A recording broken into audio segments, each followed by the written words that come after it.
Hi, I'm Brandon, and this is the Dirt Church Devotional. So let me ask you, have you ever had an epiphany? An aha moment? You probably have. I had one just this past Sunday.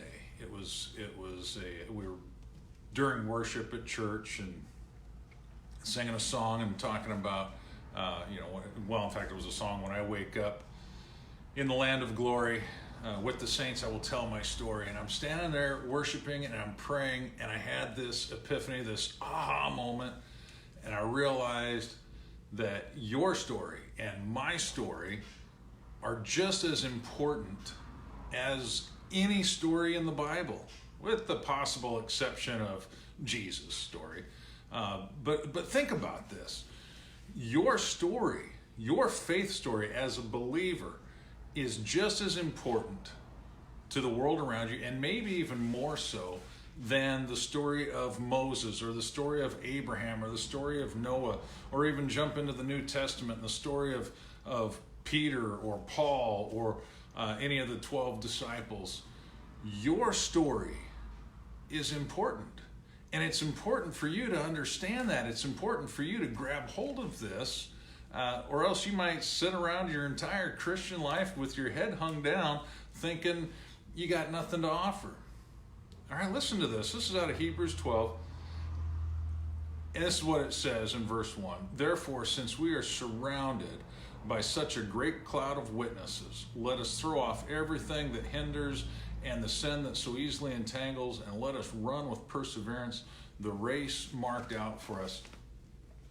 Just before that, in Hebrews chapter 11, it's known as the great faith chapter, and it lists all these giants of the faith, if you will, and all the great things that they did. But then the author shifts, and he says, look, since we are surrounded, you and I are surrounded by such a great cloud of witnesses, and you could argue that within the context, he's talking about all of those that have gone before, potentially witnessing how we're living.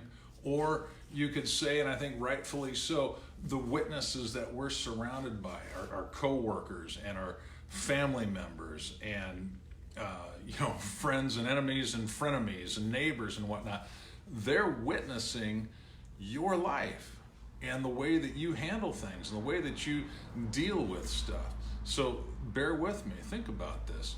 Many of your friends and neighbors and co-workers and so on probably will not pick up the Bible and read it. The Bible was written to believers because that was the expectation, that believers are going to read this. So your co-workers, your friends, your neighbors and so forth, as non-believers, not very likely that they're going to pick it up and read it. So they're not going to know about David and Goliath, and they're not going to know about Samson and Delilah, or Samson and the lion, or Samson or anything. They're not going to know about Abraham or Isaac or Jacob or Moses or Noah. They're not going to know about Peter and James and John. They're not going to know about all these people, although there were some great stories in there of faith. But they will know about you. And understand this, they're watching you. They're reading you in your life just like you should be reading the Bible. Now, all the things that happen in the Bible, we're told, were written down and recorded for us as examples to us as to how we might live. So think about this. Your story is just as important as Moses' story or Noah's story, because those that are around you are reading you. How are you living?